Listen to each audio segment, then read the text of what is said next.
जवार की शादी पे आएगा क्या? को पसंद करती हो?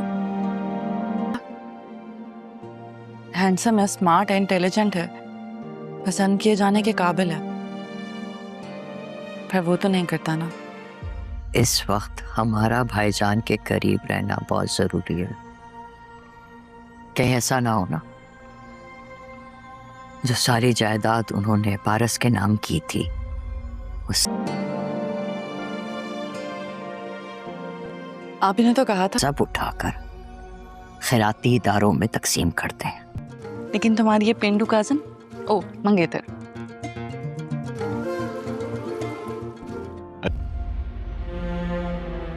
कुछ काम तुम भी करवा लो। मैं तो करवाना चाहती थी। इनफैक्ट आंटी ने मुझसे ही कहा था कि छुआरे तकसीम कर देना। अच्छा सलीमा, पूछो इससे दोबारा ये ऐसा नाश्ता करने कब आएगा?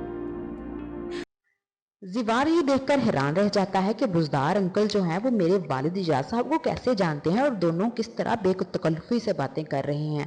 अगर वो पहली बार मिले हैं तो वो दोनों किस तरह की बातें कर रहे हैं। वो कह रहा है अभी तक नाराज़ हूँ और दूसरा कह रहा है बहुत ज़्यादा नाराज़ हूँ। तो पारस और ज़वार जो हैं वो दोनों इसी कशमकश में रहेंगे कि वो किससे पूछें कि उनके वालिदैन की पहले से क्या दोस्ती है। दोनों के वालिद जो हैं वो एक दूसरे से बड़े बेतकल्लुफ़ हैं और दोनों को एक दूसरे की नाराज़गी का भी एहसास है। पारो खाला जो है वो बुज़दार साहब को समझाती हैं कि वो जाकर अपने दोस्त इजाज़ साहब के पास जाएं और उनसे माफ़ी मांगें और जो भी रंजिश है उसको ख़त्म करें, क्योंकि इस तरह की दोस्ती आजकल के ज़माने में कहाँ मिलती है कि अगर इजाज़ साहब बुज़दार के साथ नहीं है तो उनका बेटा ज़वार जो है वो उनकी जगह पर उसका साथ दे रहा है।